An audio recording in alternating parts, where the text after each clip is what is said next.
Welcome to Crossing Faiths. Today, I have a really interesting author and writer, journalist, Mr. Jason Boyett. Welcome to the podcast. I appreciate you. Hey, John. Yeah, thanks for having me. It's an honor to be here. Yeah, no, so you're talking to us from the Panhandle. I remember I reached out to you because of your 12 Major Religion book, and also I saw online your new Substack and an online presence, Religiverse, and you're passionate about competency within faith traditions, multiple faith traditions, and faith in general. And so I thought it might be exciting to have you on. So I appreciate you taking time out of your schedule to participate. Yeah, absolutely. I've made the transition, as so many people do, from writing books to writing newsletters to now doing TikTok videos. So that's how communication changes, and you keep trying to meet the people where they are. So I'm learning a new skill, I guess, with the short form video kinds of stuff. But it's been a lot of fun.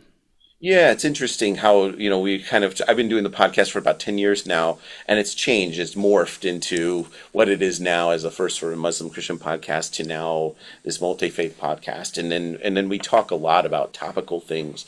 And so, but this is I like these kind of recordings and this kind of interviews because we're talking more about our roots, about faith in action, which is what you're doing, and what I'm doing, what we're doing here. But the idea of how do we socialize faith and religion and build a dialogue on faith where people can talk about not only how similar we all are, but how different we all are, but still how we occupy similar spaces, same spaces. So it means a lot for you to take the time. Yeah, well, I have a similar passion and love talking about religion, regardless of which tradition it is. I'm kind of interested in all of them. I've got the one that I know the best, and that's the one that I grew out of. But yeah, I feel like the conversation around religion is one that we need to keep having because it is so much a central part of our life right now. It's informing so many elements of our life, from politics to entertainment to relationships and stuff like that. So I think it's important for us to talk about and to find a way to talk about it without the divisiveness or the tribalism, I think, that so often gets in the way. You're talking to somebody who came out of the Southern Baptist tradition, and we thought other Southern Baptists were doing it wrong and possibly, not going to heaven. And we were operating within the same very distinct American evangelical religious tradition. So I've seen my full share of that. I love the idea of crossing faiths, that there is a lot to be gained by talking to people who have a different worldview than you do and trying to understand it rather than convert them to seeing things your way. Yeah, it's funny. It's the same thing in Islam. I mean, I always say that I'm Ismaili, right? So that we're Islam after hours. We're a small sect on the Shia side, and I don't know how many times I'll be walking down the street or go to the mosque, the Imam Varga, and hang out, and they'll say you're not praying right. What Yeah. are you doing here? Like I was, because it's the first thing you do when you hit the mosque. You do two rakat namazes, right? So it's like 30 seconds, right? It's not a big deal, and there's different movements. I'm sure you've seen Muslims pray, right? So there's different Right. movements, and right away, I was visiting a buddy of mine, and he's a Joffrey, so he's a Twelver. Like the guys, like Iran is the biggest Twelver population, and so he's a Joffrey, and he turned around. And he goes, "You're not, He goes, "How long you been a Muslim? You've been Muslim all your life." He goes, "You're not doing it right at all." And I'm like, I go, what do we have to transact this here right now? Can we Yeah. just power through? And but it happens. I think in all faiths, there's kind of know-it-alls. There's I sort of the people in it for community or an identity and theology, but. It can always, or any one of those three, but there's always those that are passionate about. I think I need to tell them, or I think I need to intervene. Yeah. I can't just let somebody just be, or say I recognize that they're another tradition within the tradition. They're a sect within us, and that's okay. And so I deal with a lot with the evangelical community, and I'm sometimes a confessional, and I don't even know exactly what they're talking about. I just had a conversation with a 5 points tulip Calvinist. Calvinist, Yeah. and he was upset with other non-Calvinists or Calvin, and we were chatting back and forth. And I go, I'm just gonna acknowledge whatever's going on here because it's such. It seems like it's not a big deal what's going on here, but I can tell it's important to you. And but I aren't they part of your tribe? And he's like, they're not. They're He goes, you're not, and a here's part of my why: they haven't been chosen from the foundations of the world. At right, least, right. a 12 or a tulip Calvinist is not going to try to convert you because he thinks that's already happened and that's already set in stone. Yeah, yeah, yeah. He was, the elected are the elected. That's it. So Yep, I that's all we got. that's all he got. And so he was like, you're closer to me because you have the chance of at least converting. I go, I don't even know what we're talking about here. It's like it's just one of those funny moments in time where if I'm talking to an Antiochian and a Catholic and they're talking about the leavening of bread and how the host and what's appropriate, I'm like, what are we talking? I was like, what's going on here? I think it should be a donut. Why can't it just be something tasty and that's fulfilling of the body of Christ? But they're like, and then that's completely off brand to say. But it's funny, how this within tribes, it's very tribal. It is. I grew up in a really conservative Southern Baptist tradition, and so I was taught to believe that other Christian traditions didn't have it right. And so I had friends who went to the Church of Christ, or they were Methodists, or they were Presbyterians, and like I thought they were all going to hell because they did not do Christianity the right way. And that's one of the things as you get a little bit older, you start to ask some questions. You start to think, okay, well, we're reading the same Bible. We're coming from the same tradition, but we're saying this one thing that they're doing wrong is the thing that's going to keep them from salvation or from eternal bliss in the afterlife or whatever.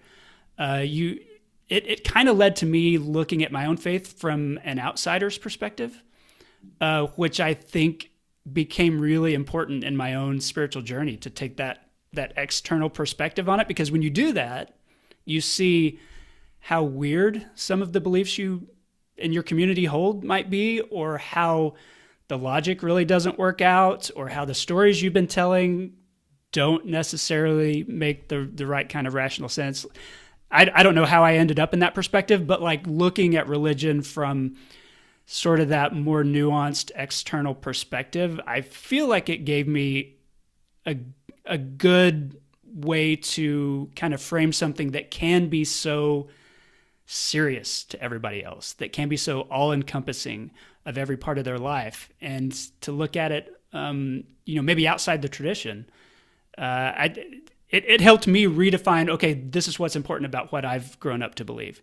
This is what's maybe less important. These are the things we got to take seriously. These are the things like, what kind of leavened bread you use for communion. You've got your way, I've got my way. That's fine. We can have different ways of looking at it. Sure, it's very strange because where everybody's passionate about God, and then when you're trying to do the math on it, it can it can be very divisive, and sometimes you feel comfortable within your own camp being more divisive.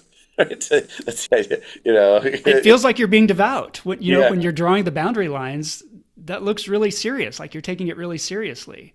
right. And so I always, my problem with whenever I read the Bible is I always gravitate towards these sort of obscure components of the Bible. So it's like I start thinking about the Leviathan, or was it Melchizedek? The Melchizedek.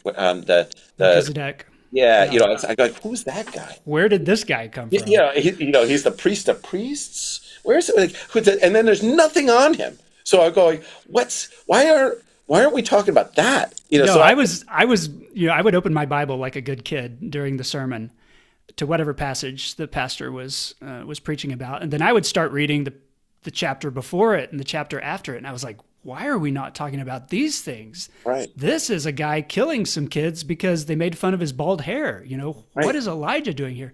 And so I was so interested in the Bible and the stories of the Bible, and so frustrated that like we weren't talking about 90% of what's in there. There were a few Psalms and a few famous Old Testament stories and New Testament stories that were regularly preached about.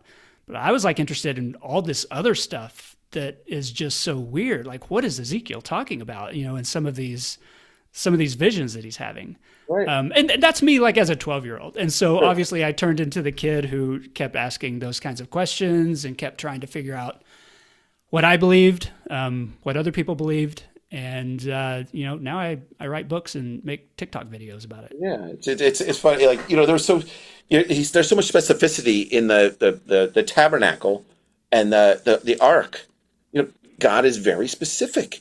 This many cubits and this and that, and Put the tassels here. But so, yeah, they say so you have this like weird sort of specificity, and then you have all this metaphor, and it's exactly how do you reconcile all that stuff, and that becomes the body of these different sects or interpretations of what's going on, and that leads us to where we are at. I mean, the 12 major religions book that you wrote.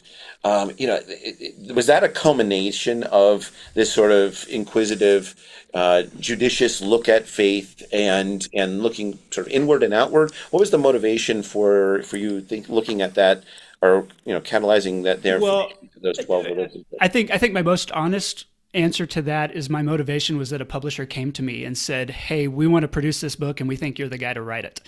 And so anytime a publisher comes your way with a project, I'm just like, okay, I don't have to go through the whole proposal process. That sounds nice. What they saw was, I think, a genuine gap in the market. And I really appreciate that they were thinking this way, that there had been several older kinds of world religion survey books that were popular in the 80s or the 90s. And just were consistent sellers on Amazon. You can sell 1,000 of those every year, regardless of what's happening in the world. And they saw an opening for an updated approach to that, and brought it to me because I'd done some writing about religion. I'd done some explainers about like big topics like the Bible or Christian apocalyptic thought or things like that. And they thought, okay, this is a guy who can take these large things and kind of explain them to people in a way that makes sense. And that gap in the market is what they wanted me to help them fix. And so there were a lot of religious survey books, but there just hadn't been a new one for several years. And so they asked me, and I wrote it in 2016. And they were right. I mean, it's been my best-selling book so far. It's a very consistent seller. I don't think it's anything I did. I think it's that it was an updated version of something that has been really popular and really needed in American life, for several decades at least. And so it's good to update it every now and then. Sure. But what was really interesting was that we sort of packaged it around the 12 major world religions in terms of what are the most impactful, the most influential, the most important religions in the world. And obviously you have, the major ones like Christianity and Islam, Buddhism, Judaism, Hinduism, the really big ones in terms of numbers. But then you've got smaller stuff like Confucianism, Jainism, Baha'i is in it, Zoroastrianism is in it, which I think surprises a lot of people. But we wanted to give it a good round number, which 12 feels pretty nice and religious. But we also wanted to talk about the ones that had the most influence in the world today. And so some of them are enormous and some of them are relatively small in terms of numbers, but I think they continue to have a lot of impact on the world. And so it was fun to create a format to where I could talk about all these different traditions, but within the same framework. What do they practice? What do their rituals look like? What do their holidays look like? What's the origin story? Who are the deities? All those kinds of things. Package it into a framework and try to make it as accessible as possible to people who don't know the lingo, who don't know those worlds, who are not immersed in that culture. And that's where being a journalist and having that sort of fascination myself, I think helped me to approach it without a lot of bias without an agenda, other than my agenda was to help you as a reader understand this stuff and why it matters. I mean, it's there's two premises that really kind of stood out with me. One is that sort of in the beginning of the book, it talks about how humans have a sort of propensity for faith, and that's a really, it's an amazing starting point. But then you also get into this idea. There's this, I think there's a few sections where it talks about the contradictions between faiths, and so it was just a thoughtful way of engaging and saying, here's the thing. There's, instead of it having like standalone chapters where it's like, this is this faith, this is this faith, this is this faith, there's an attempt, and a successful attempt, I don't want to devalue it, to look at that there's differences, and these differences are contradictory, and there's definitely a no on this one, and there's a yes on this one. For example, existence of hell, or something like that. And so that I thought that thoughtfulness in engaging the different faiths and how they interplay with each other is something that's different than what's out there, and the books that, I'm 50, in my 50s, so I remember the books back in the day, and you have like, this is Zoroastrianism, and then you'd get to like a chapter where that author really liked that religion. It was really very, really big.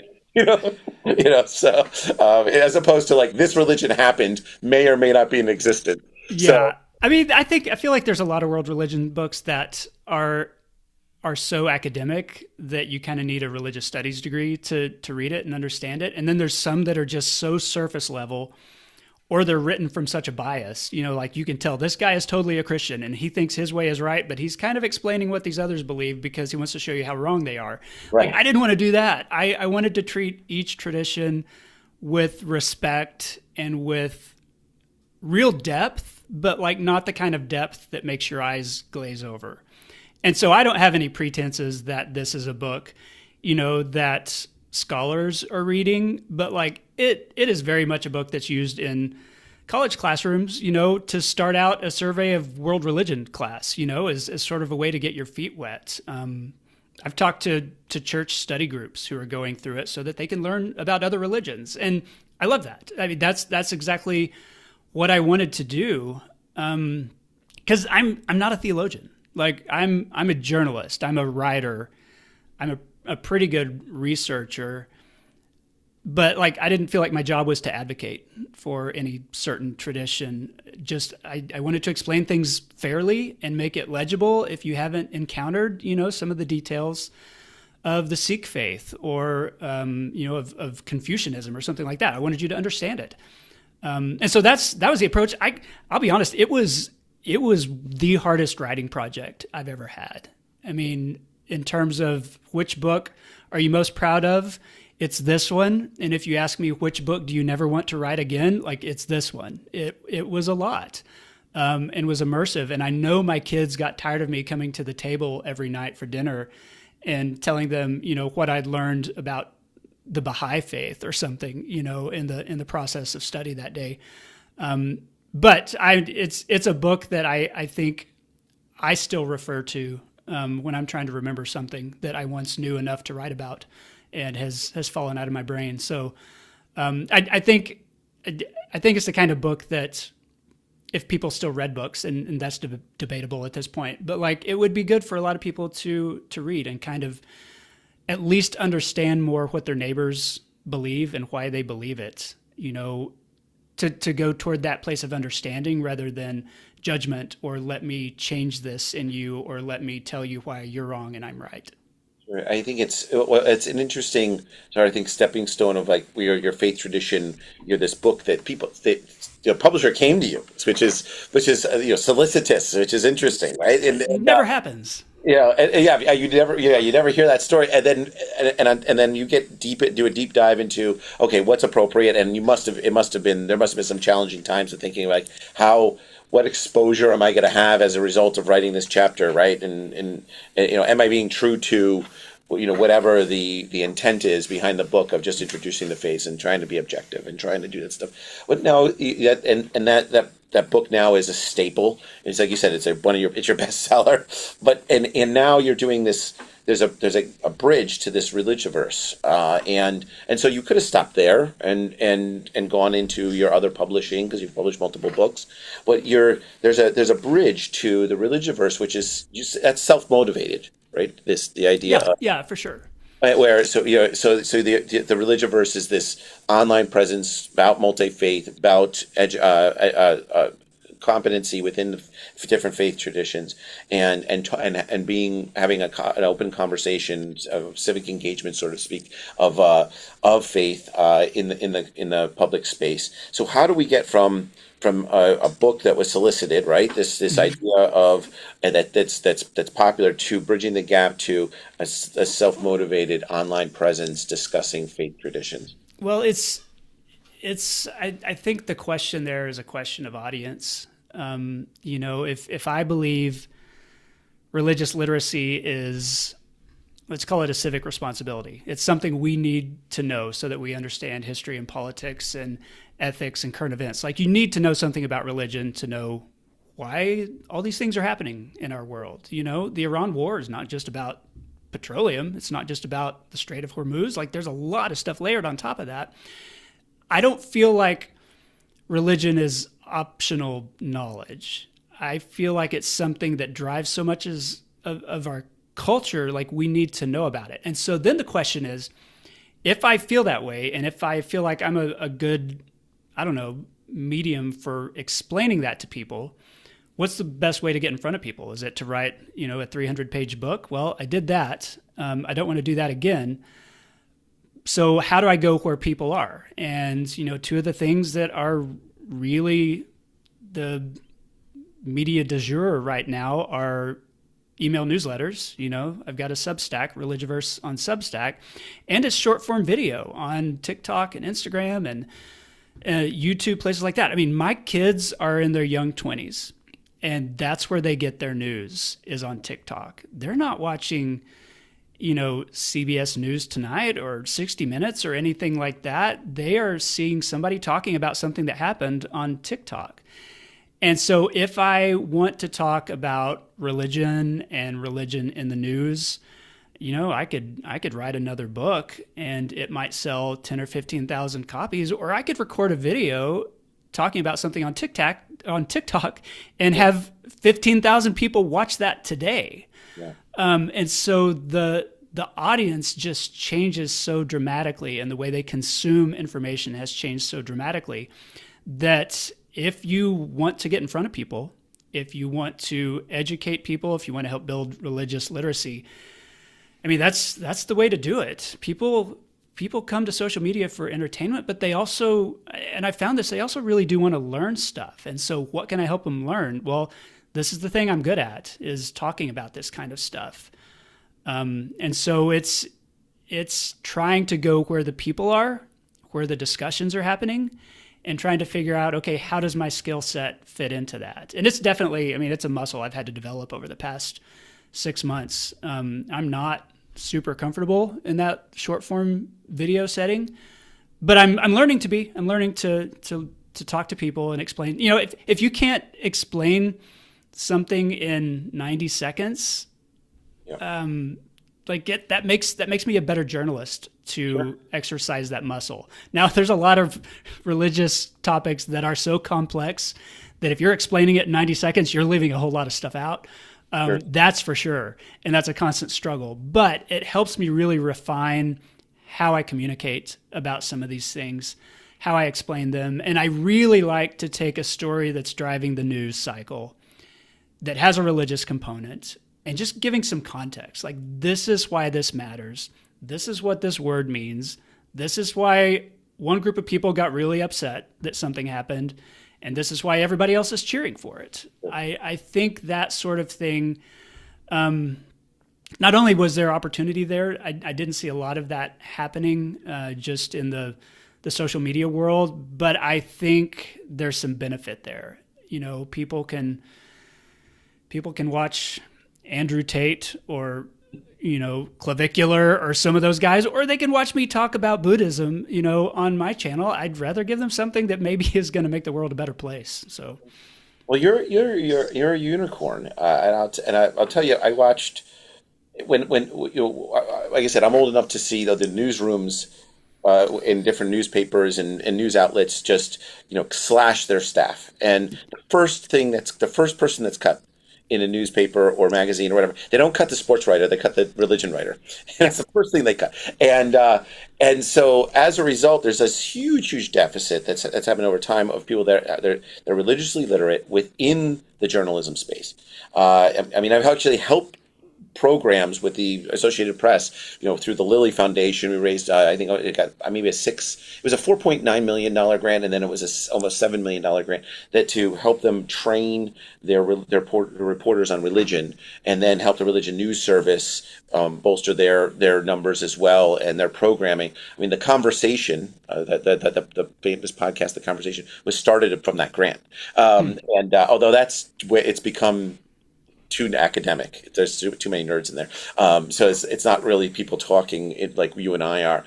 But the thing is that there's not a lot of journalists that have the religious competency or the competency within religion, within the different faith and multi-faith communities. And you have that not only from your 12 religions book, but the idea is that you have a passion for religious literacy, and you're not just curving the news towards a particular faith group. So you're not only is there a demand and there's a need, but there's a uniqueness, I think, in your identity and your evolution to who you are now, which is one of the reasons why I was like, this is unique. This is happening. You're in the Panhandle of Texas, which I kind of know where that is, right? And so it's the little notch up at the top of Texas. Well, I like to tell people we're closer to Denver than we are to Austin, which is absolutely true. Yeah, I thought you were on the way to New Orleans when we first talked. That's what I thought it was. But the thing is that there's something unique and amazing happening with Religiverse and your online presence, and it's fortified by your journalistic integrity in that research, but then on top of that, you have this amazing multi-faith experience with your book and motivation to stay in that sort of neutral space and to be informative. And that need in this space right now is profound. We deal with a religious presidency right now. Yeah. It's not taking a stance right now, politically, but the reality is that I deal within the government relations space and national security space. I've interacted with Pastor Paula, and her son Brad Knight, and the president when we've been doing the prayer groups and things like that, and I deal with a lot of the religious overtones within the faith community, within the government, the Religious Liberty Council, the change from religious freedom to religious liberty, that shift in terminology, and what it means, and so.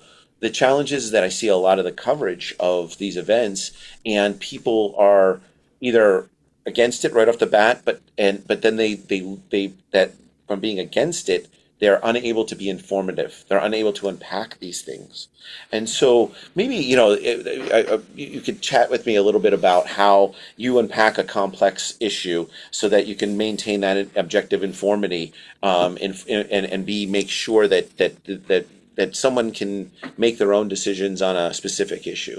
Yeah, that you covered recently that you think is. I think one of the things that strikes me is that most religion coverage, for instance, with the political side of it, like it's going to treat it as this political element that's driving policy or that's driving pronouncements from the White House or from Congress or something like that, or it's going to treat it as this culture war issue, which has its own political connection, but is also a battlefield. And so, like the mindset going in is that this is something we are going to fight about. Like people are going in with swords drawn and with defensive shields up, and you can't have a really good conversation about things if you're pointing a sword at somebody. Yeah. And so, what I'm trying to do is cover the actual lived experience of what some of these stories involve in the United States or in terms of a specific religious tradition. And so I talk about the data, I talk about the trends, I talk about the theology that's driving the news cycle and the human stories that are part of it. But the thing that, well, one of the reasons this has gotten attention is that people are very defensive about religion. People are very passionate about it. And so the algorithms are built so that people who are mad kind of drive engagement. Sure. I don't love people fighting in my comments, but like that's going to happen regardless of how I treat a topic. Sure. And so, you know, one of the recent hot buttons was the Department of Defense, you know, removing a bunch of religions from its list, right? Which I know that's probably close to your line of expertise. That got a lot of traction. I had several videos about that, trying to explain it, not only from people of faith, but also from people of no faith, you know, who were upset that, you know, atheism was removed, but agnostics got to stay, or what happened to paganism. Sure. You know, why was Wicca removed from this? And then the Mormons got upset. The Church of Jesus Christ of Latter-day Saints was not included within the Christian list. Right. And so the Pentagon had to backtrack on all that.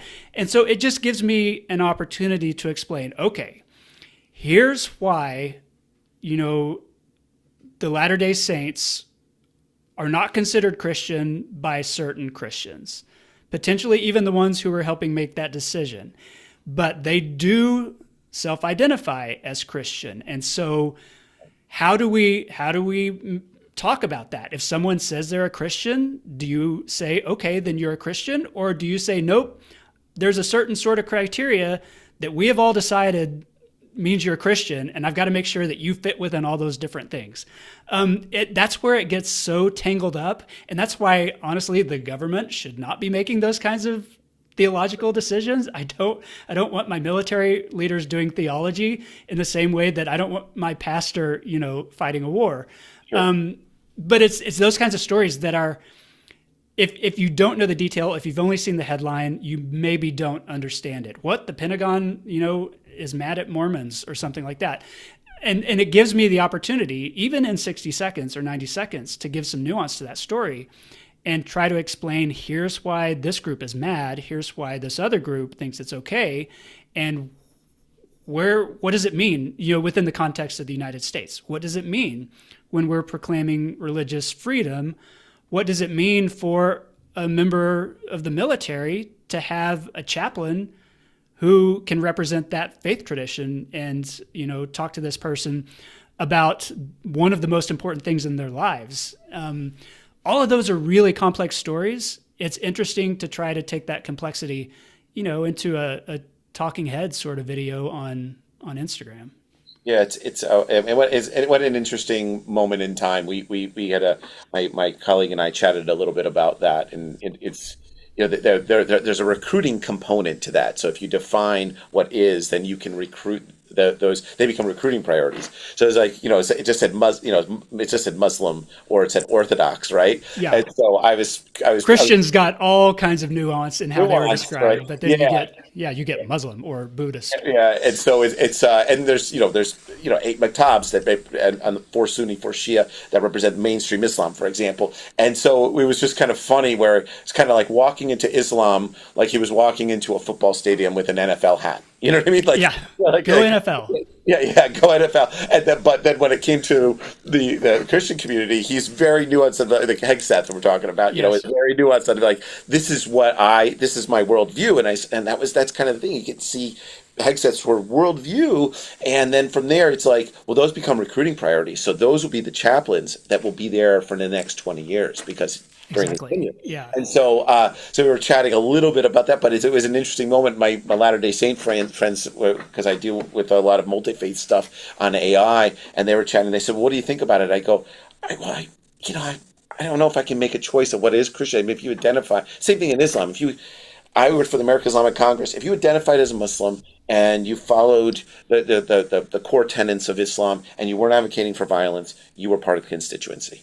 You might have been a fringe group, right? But you're certainly not, and may not be mainstream, but you're part of the constituency. You can call me, and I'll represent you on the issues here with the U.S. government. This was And here. that's the mindset I had to take writing my book. I had Yeah, to say, okay, I'm gonna treat each of these from the perspective of an outsider with as much journalistic neutrality.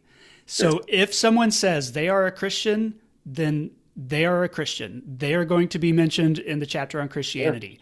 Latter-day Saints, Jehovah's Witnesses, and I had people push back on me for that. They're like, yeah, why did you include these guys? They're not real Christians. I was like, if they identify that way, I'm going to put them in that chapter. And the same applies to, different types of Buddhists, Sure. different types of Hindus, different types of Muslims. There's a lot of diversity within each of these religious traditions. I mean, obviously. And so in a book like that, like I can do a lot of academic hedging. I can say, well, there's a reason I'm putting them here, and this is why we're doing this, and I'll over explain to you all the nuance of why I'm doing that. Like you don't have that luxury in a 60-second video. Sure. And so that has become a really good way for me to learn how to get to the point. I think it makes me a better communicator because I really want to over-explain. I really want to cover all of my bases. I really want to give every single perspective on these very divisive issues. But if you do that, nobody's going to watch, your video. Right. You've got 3 seconds or whatever they say to capture their attention. So that has forced a lot of discipline, I think, in the way I communicate and how I think about religious journalism, entirely. And I feel it's not for everybody. TikTok is not for everybody. Instagram Reels, not for everybody. But it has helped me learn to engage a muscle that I think can get pretty flabby if you're going to write a 300-page book. It's good to be able to get to the point. It's good to be able to say, this is what matters. And I've enjoyed that part of it. I think it's made me a better writer. It's made me a better journalist. It's helped me explain things better. Because I do think a lot of us in the religion world have a tendency to get too into the weeds because, like, for some of these traditions, it's all weeds. Right. We're just living in the weeds of different creeds and confessionals and rituals and all that kinds of stuff. Sure. I mean, there's kind of like the spaces you feel safe with. It's like I run a small organization called Muslims for Muslims, which has 80% intra-faith engagement, right? So it's looking inward. It's about 20% multi-faith, and this would be the sort of multi-faith component, right? It's us talking from two different faiths about something. And so the challenge is that you can operate within like the business of the multi-faith space and really be successful talking about just the similarities or just the things that are comfortable. Tackling some of the like you were mentioning earlier. It's like if it's topical and if it's in the news, there are probably people on both sides of that issue, and it can be controversial for you and for the Religiverse site, but. That's great because you'll get clicks and likes and everything else. But there's also this sort of hedging to make sure that you're not clickbait, right? And that's the key. If you're doing it right, unless you want to be clickbait and you want to just try to get likes and so Well, forth. and I feel like some people do. Like, they're just purposefully saying things they know is not true or they know are inflammatory because it'll drive traffic. The journalist in me gets really squishy about that. And so if I make a mistake, talking off the cuff on something like that, like I'm more likely to take a video down, even though it's, I had one that like started to take off and I realized as I watched it, oh, I said that wrong. I didn't intend to, but I said it wrong. And I deleted it and I told people I deleted it and people were like, well, you shouldn't have done that. You should have left it, just let it ride. Let that kind of stuff happen. So it's trying to find the middle ground. If my goal is to educate people, then I need to be as accurate as possible. If my goal is to get clicks and followers and stuff like that, maybe that's a different approach. I'm just not fully comfortable making that approach. Even though I know any kind of religious content can be inflammatory and can go that direction. You're always going to make some people mad. You're always going to make some people excited about it. It's like, writing about soccer during the World Cup or something like that. There's just so much passion And I've given my entire life to this thing. So of course I want to fight you if you say something bad about it.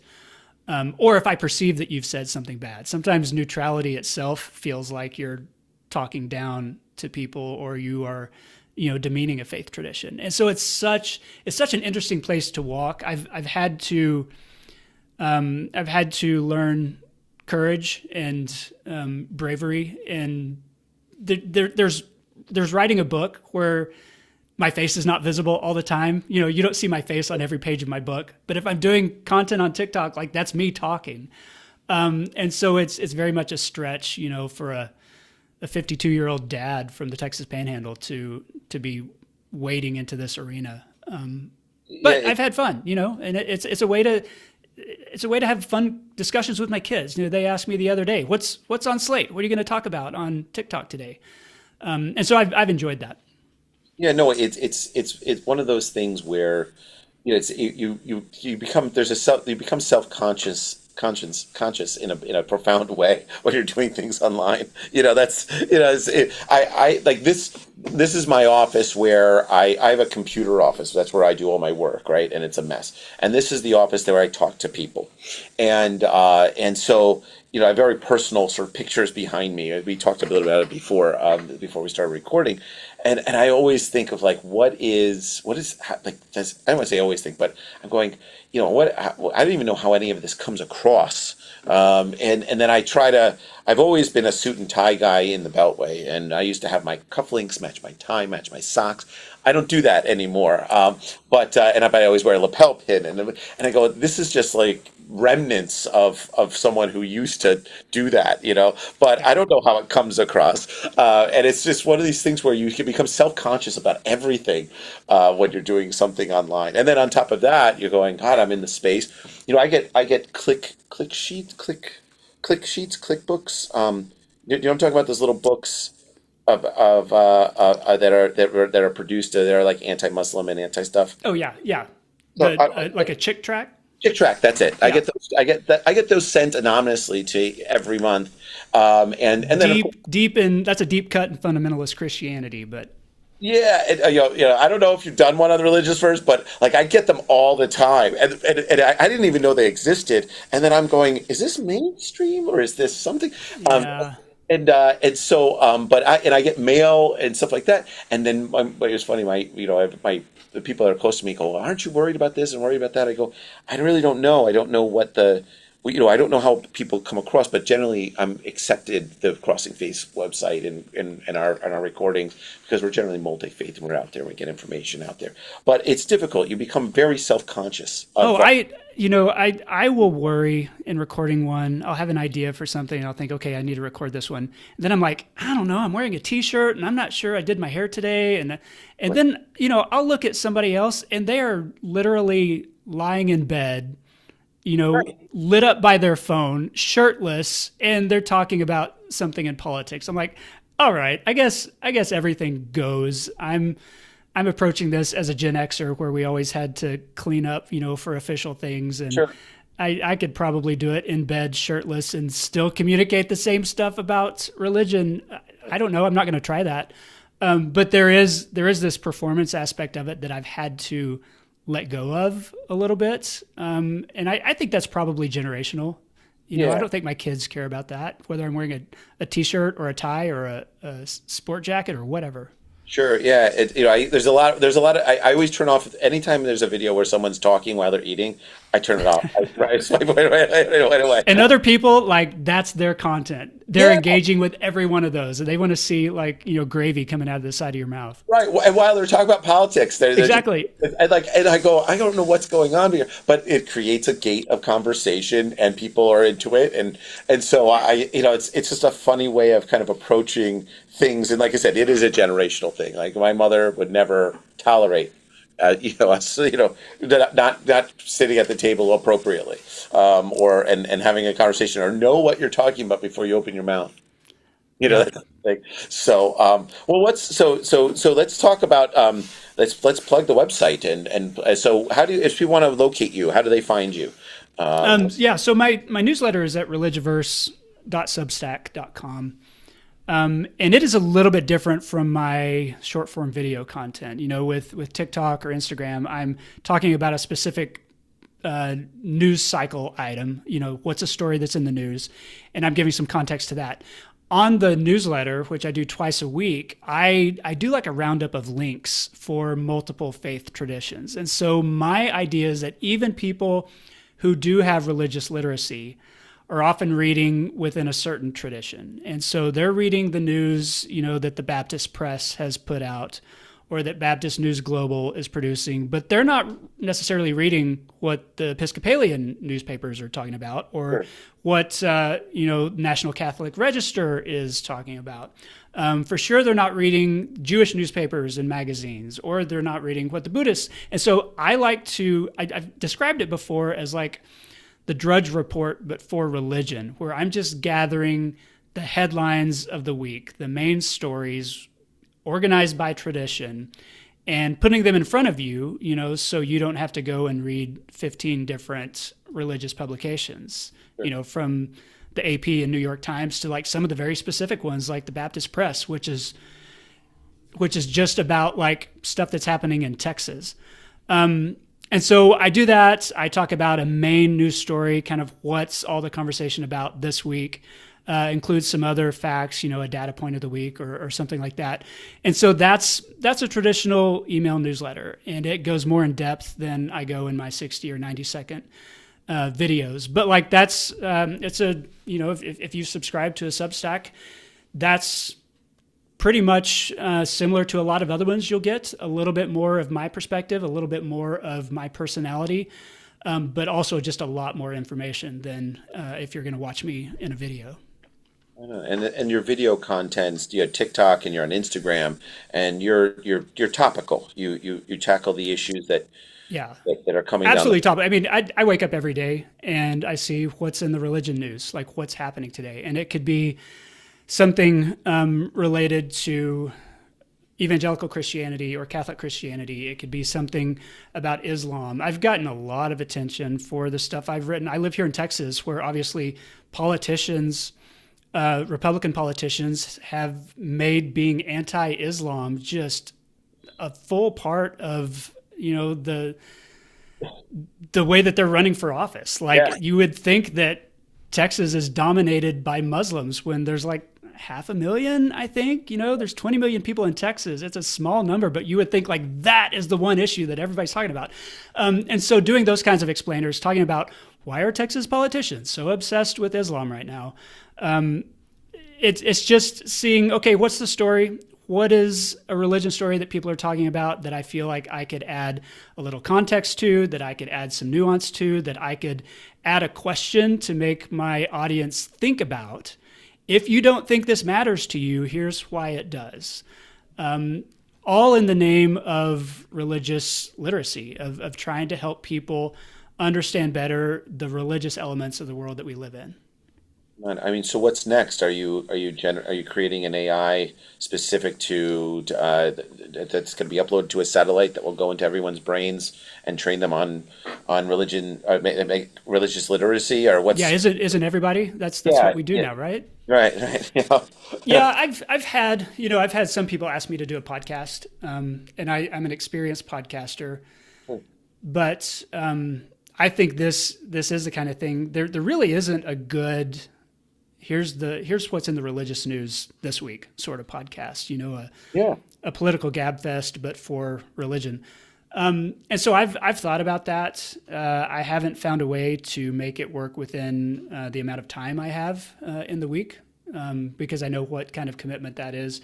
And so I feel like there are ways to continue to grow what I'm doing. I'm not much on YouTube at this point, other than some YouTube shorts. I feel like there's room for maybe a little bit longer, 5 or 8 minute sorts of explainers where I don't have to capture people's attention in the first 3 seconds. And so there's a lot of ways to continue to grow that audience, and I'm open to it, but at the same time, as like everybody else is, I'm just trying to find a way to make it fit within my workload. How many hours do I want to give to this thing, while also trying to make a living, doing these things and other things. Sure. So it's one of those kinds of balance. It's something I'm definitely passionate about. It's something that I really do enjoy doing.